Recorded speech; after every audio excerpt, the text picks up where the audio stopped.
This is Theremin 30. 30 minutes of theremin music, news, events, and interviews with a new episode about every 30 days. Now, here's your host from Denver, Colorado, USA, Rick Reed. Well, hello there. This is episode 24 and the season 3 premiere of Theremin 30, the mostly monthly theremin music podcast. Thank you to all of the listeners, artists, and guests who have been along for the ride so far. And if you're new to the show, I encourage you to listen to all of the previous episodes for some great music and conversation. You can find a list with the links to all of the episodes on the website, theremin30.com. In this episode, I've got new music from Canada, Japan, and the USA, and I'm happy to have as my interview guests this month, Christophe Duquesne and Grégoire Blanc. They'll be visiting with me about some gorgeous high-end speakers from France that you can pair with your Moog Clarivox Centennial Theremin when that arrives sometime eventually. Now let's start with some music. In a few minutes, I've got a brand new track from Japan Theremin Old School. But first, I've got the latest release from Stephen Ham, Vancouver, Canada's Theremin Man. The psychedelic rock track I'm about to play for you is available as a collectible 7-inch vinyl single. You can order it from Stephen's website. To get there, follow the link in this month's show notes. Now crank up your headphones and listen to the sound of the sun.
We began the show with Stephen Hamm, Theremin Man, with Listen to the Sound of the Sun, the A-side from his current vinyl single release. Then we heard French composer Maurice Ravel's Pavane pour un enfant défunt, or Pavane for a Dead Princess, the lead track of Renaissance and Evolution, a brand new album produced by Masami Takeuchi of Mandarin Electron. It features recordings by two of Masami's theremin music projects, Japan Theremin Old School and the 100-member Matryomen ensemble Mabel and Da. For links to buy either of these tracks, click on the artist names in this month's show notes. It's time now for the Theremin 30 calendar of theremin events. On Sunday evenings through May 16th, members of the Ichio Marching Band host a series of online electronic meditation sessions. The music history documentary Sisters with Transistors is available for streaming on demand through mid-May. It features a segment about Clara Rockmore. On May 21st and 22nd, Devotchka headlines 2 free concerts right here in Denver, Colorado. Also on May 22nd, the New York Theremin Society hosts a pair of online workshops with Dorrit Chrysler. For details about these and other theremin-related events around the world, visit the calendar page on theremin30.com. Later in the show, I'll play some theremin-infused piano jazz from Yelena Ekimov, and after this break, we'll hear from loudspeaker designer Christophe Duquesne and thereminist Grégoire Blanc, so stay tuned.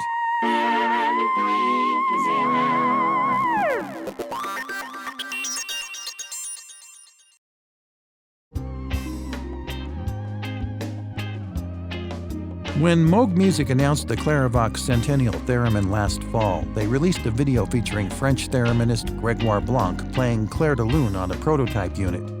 In the video, he's playing through a beautiful pyramid-shaped amplified speaker from a French company called La Voix du Luthier, or the Luthier's Voice.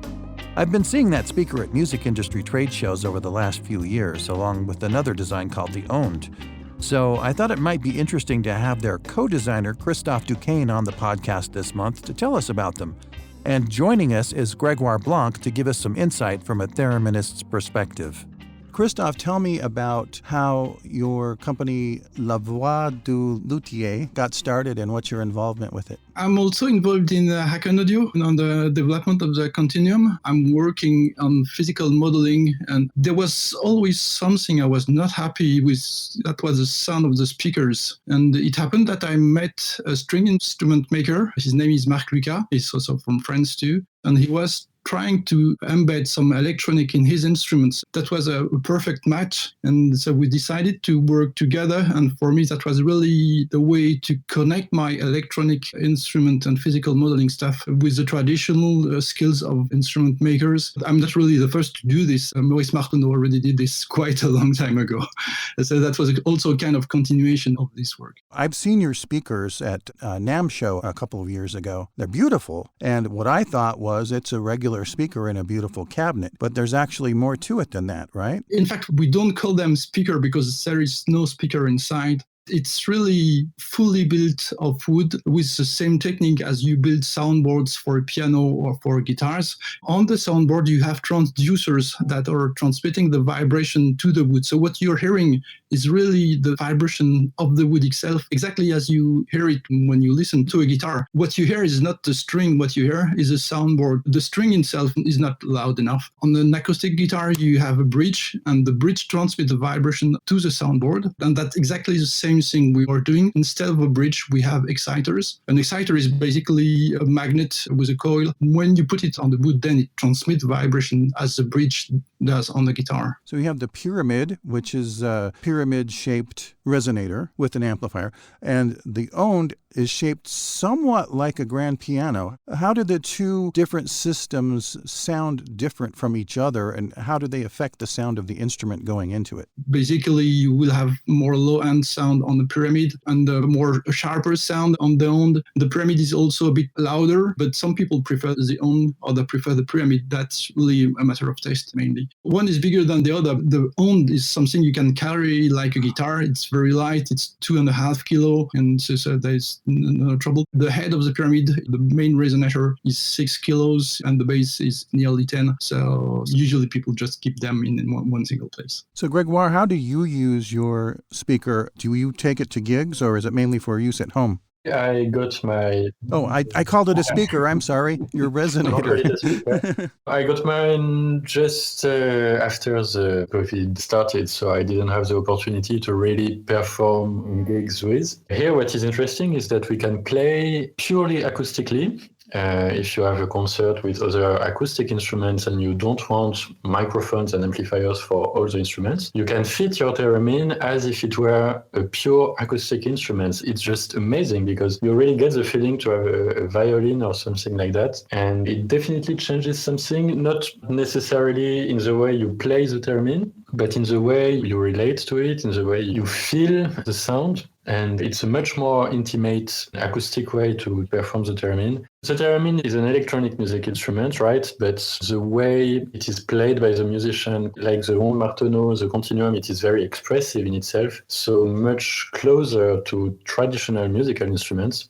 So an acoustic amplifier brings the theremin back to a more classical route, I would say. Unlike a speaker, which is very directional, a soundboard is omnidirectional. When you play a violin in a classical venue, you can hear the violin in all the venue. It's not loud, but you hear it all over. And the on and the pyramid behave exactly the same way because it says the same principle as a violin or a piano. You can really hear them all over a venue. And if you're in a good classical venue, you don't need to go through an amplifier. You really can hear it as any other acoustic instrument. I should mention also that these resonators are absolutely great to amplify other electronic sources, and with synthesizers, it's amazing. A lot of listeners, including me, have ordered the Clarivox Centennial Theremin, and it occurred to me that once I've spent probably the most money I will ever spend on a theremin, maybe I should have a good way to listen to it. And I saw the demo video that you had made, Grégoire, with the pyramid speaker, and I was wondering, are you getting inquiries from people who are planning to get a Clarivox and want to learn more about the Onde and the pyramid resonator to go with it? Yeah, definitely. It was interesting because when Moog contacted me to be part of the Clarivox program and mentioned this demo video, I had this exact same feeling as you. It's a wonderful theremin. It's been a very long time since Moog did a professional theremin, and we were playing in such a very special place, the Château de Vaux-le-Vicomte here in France. So immediately I thought about Christophe and the pyramid. It was absolutely beautiful for the place. And also the look in itself of the pyramid was really going well with the look of the Clarivox. And acoustically, it was wonderful. We mixed the pyramids with two microphones close to the pyramid. And also we used the global ambience mics for the theremin and the piano together. And it was naturally resonating in the stunning acoustic of the place.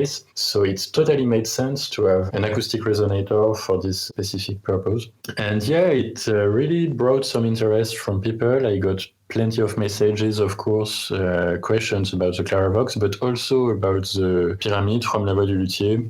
I didn't expect just by bringing pyramid with the Clarivox to make it feel that natural, but it actually is. And I'm sure that a lot of people would have been inspired to think about which speaker should we use for theremin. And yeah, definitely the resonators from La Voix du Luthier are very, very interesting options. Grégoire, can you share an example of how the resonator affects the sound of your performance on theremin? Yeah, definitely. So I have prepared for you two little samples. One of the Clarivox Dry, a very simple melody that you can hear now.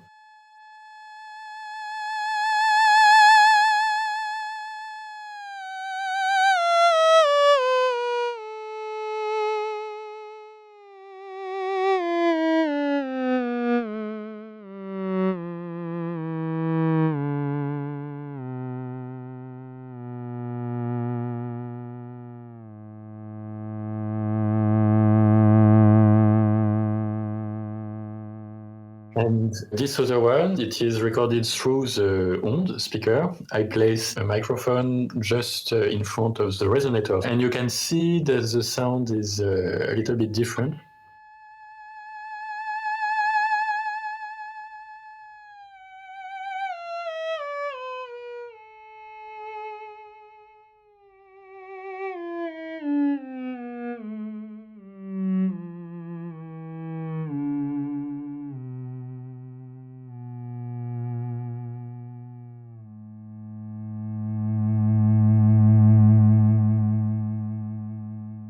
What I usually do is that I split the output of my theremin to record both a dry signal to the DAW and a wet signal that goes through the horn and a microphone. And then I can just add the touch of wood I want to the sound. Definitely the sound is very interesting to have with the theremin. Thank you so much for taking the time to visit with me. I really have my eye on the owned in particular. That's something that is on my shopping list for the future. So thank you very much for your invitation. That was really a pleasure to talk together today. Now let's finish this segment of the podcast with a longer demo recording Grégoire made just for this show using his owned resonator. Here is an excerpt from Tchaikovsky's Nocturne, Opus 19, number 4.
There's more Theremin music coming up on the Season 3 premiere episode of Theremin 30, so stick around.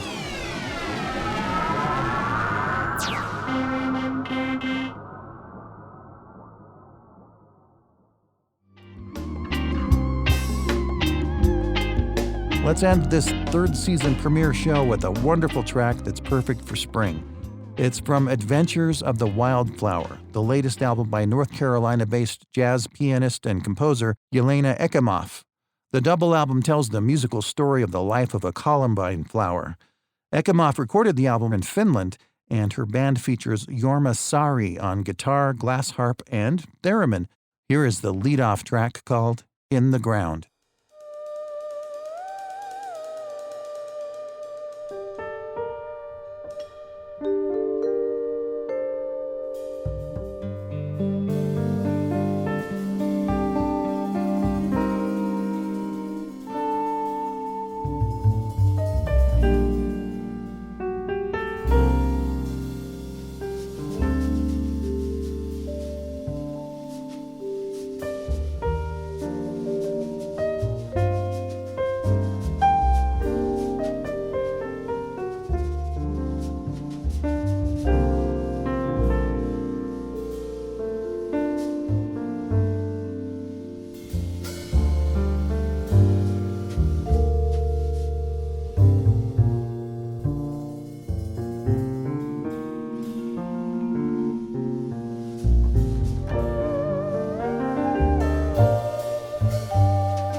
Thank you to Stephen Ham, Japan Theremin Old School, and Yelena Ekimov for sharing their new music with us. Also, thanks to interview guests Christophe Duquesne of La Voix du Luthier and thereminist Grégoire Blanc.